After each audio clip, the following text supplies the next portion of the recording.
Det blev en sur start på september på Wall Street. Dystra prognoser här i Sverige för både Volvo och för konjunkturen. Däremot så går det bra för BioArctic som tar nya steg i USA. Varmt välkomna till Börsfrukost.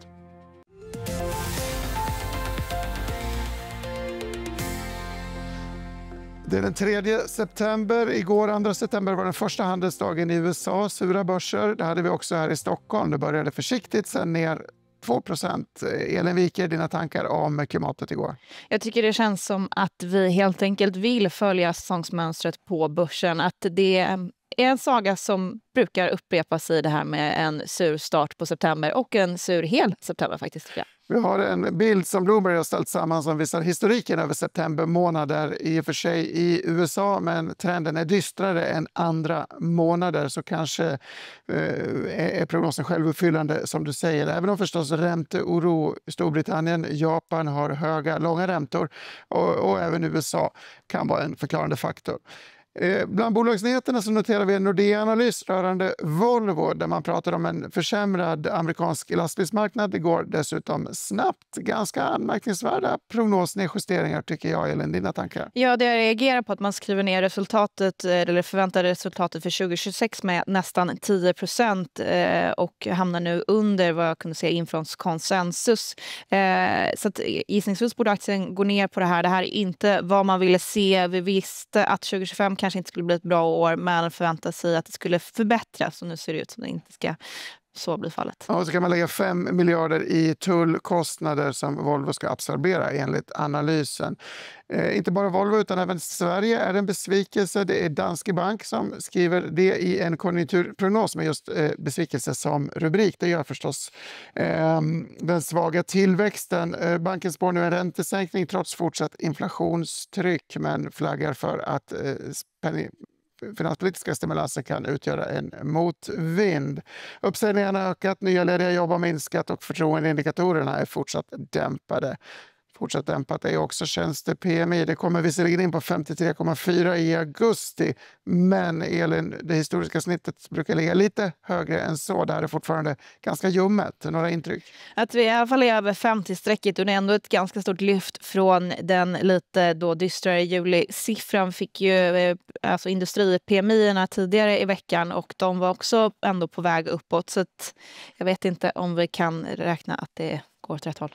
Vi kan visa en bild på, apropå konjunktur och valuta. Det står dollarn påverkades igår. Vi pratade om det i börslunch igår, att dollarförsvagningen har kommit av sig lite grann och SEK-dollar, eller dollar-SEK som vi ser här, har rört sig i sidled under en tid.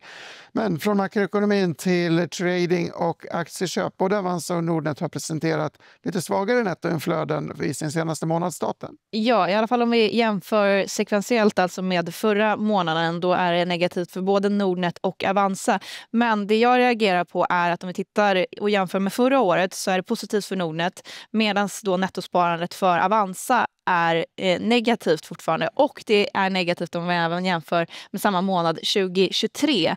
Så att jag vet inte vad det är som sticker ut och medför det här, men ser inte dunderbra ut kanske. Nej, jag tycker det är många dystra signaler. Därför är det trevligt att byta ämne till något riktigt positivt i form av BioArctic. Vars partner Eisai meddelade att de påverkat en stegvis ansökningsprocess om marknadsgodkännande till amerikanska FDA, alltså Läkemedelsverket där. Det här rör Leqembi Iclic och det handlar om veckovis, alltså ett lättare sätt att administrera läkemedlet, förstår du rätt då? Ja, precis. Det handlar om att du ska slippa ta det intravenöst och behöva åka till en klinik, och istället då kunna ta det med en sån här penna hemma, och att det ska bli mycket lättare och ekonomiskt för patienter och för hälsosystemet. Ekonomiskt för aktieägarna också, som ni såg på grafen alldeles nyss. Kursen har gått kraftigt uppåt från nivåer runt 140 till 317. Även Goldman gillar aktien och ger sitt tummen upp. Innan öppning vill jag nämna kort Atrium Ljungberg. Vi pratade om Atrium i gårdagens program efter en rekändring från Handelsbanken. Nu har även Moody's gett en positiv nyansskiftning. Kreditbetyget får bli detsamma, men utsikterna höjs från negativa till stabila, tillbaka till stabilt efter en försämring som gjordes 2023. Fascinerande tycker jag att fastighetsindex generellt som vi tittar på här har stått och stampat under en ganska lång tid och aldrig verkar vilja lyfta. Allra sist lilla Neonode, där såg vi kraftiga kursrörelser igår. Det här är ett svenskt bolag listat i USA i en serie som håller på med en serie rättsprocesser.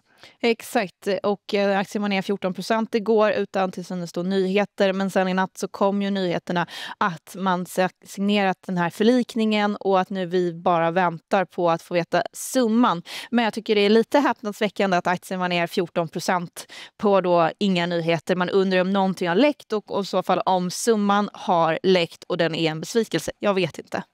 Ja, en spekulativ aktie förstås handlar ju mer om förhoppningar på utfall än faktiska resultat. Klockan har slagit 9, börsen är öppen. Vi ska ta en titt på ett lite gladare börshumör. Mycket grönt i färgkartan uppe till höger, även om Volvo B, som vi ska prata lite mer om strax, utgör ett undantag tillsammans med teleoperatörerna Telia och Tele2. Börsindex är upp 0,7%. Vi var ju faktiskt ganska mycket sämst igår. Stockholmsbörsen var ner 2% medan New York var ner 0,7 exempelvis. Kanske rimligt med en återhämtning.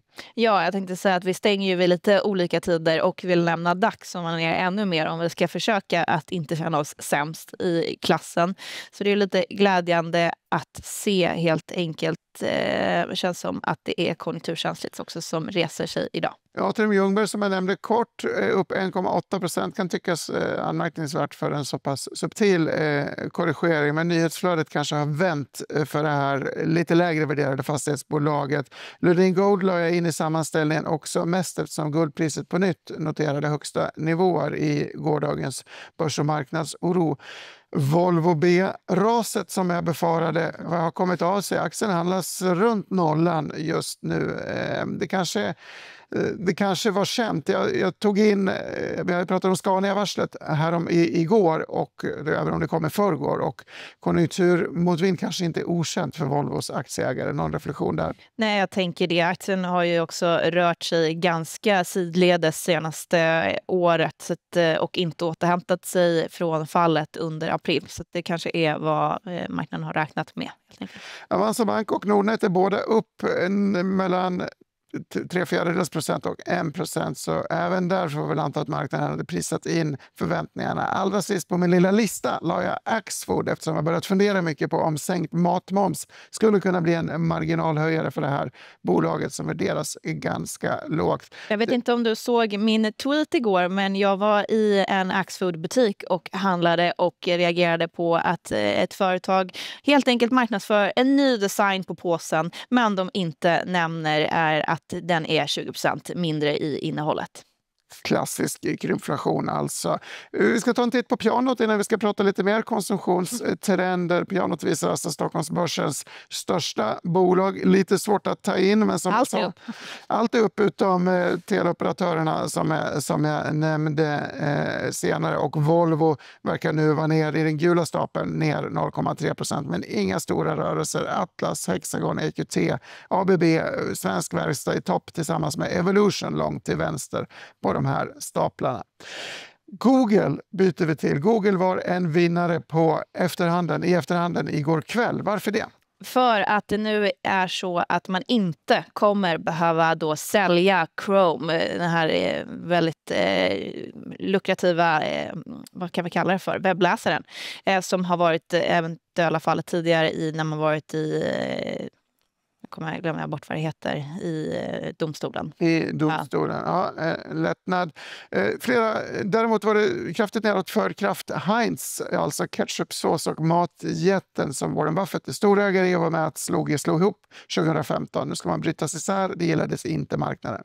Nej, precis. Men jag tänkte att det här var ganska väntat. Det började pratas om det här redan tidigare i somras och nu är beslutet då taget. Det är fascinerande tycker jag att det är väldigt många konsumentbolag som har slagit ihop och sen så går de helt enkelt isär. Vi såg också att Elliott, aktivistfonden, tog en position i Pepsi igår. Aktien var upp på det, och man förväntar sig eventuellt då att även där ska det ske en demerger, att man helt enkelt spinner av vissa delar. Trend inom amerikanska matjättar alltså. Lite dystra konjunktursignaler för att avsluta det här samtalet. Constellation Brands som säljer USAs mest populära öl, Modelo Especial, populärt bland latinamerikaner, varnar för just den befolkningsgruppen nu är mindre törstig på konsumtion. Tidigare har konkurrenten Molson Coors och även Coca-Cola gett liknande signaler just när det gäller latinos i USA. Jag har läst att det handlar om de här nya immigrationspatrullerna som är ute på gatorna, och att man är rädd helt enkelt för att bli utvisad oavsett anledning. Konsumtionsdämpare i kombination med att de mindre privilegierade konsumenterna i USA verkar ha det svårt, det säger McDonalds vd som flaggar för att svagare konsumtion, något som också kan påverka julhandeln i USA. Vår sista bild får avsluta dagens sändning. Amerikansk konsumtion verkar inte längre driva amerikansk BNP-tillväxt. Nej, men det visste vi väl att det är AI som är den nya tillväxtmotorn. Klockan 11.45 ska vi prata tillväxt i bolagsform. Oskar Karlsson och Karl-Henrik Söderberg kommer med och stå till börslunch. Vi båda ser fram emot att ses igen och träffa er då. Vi ses!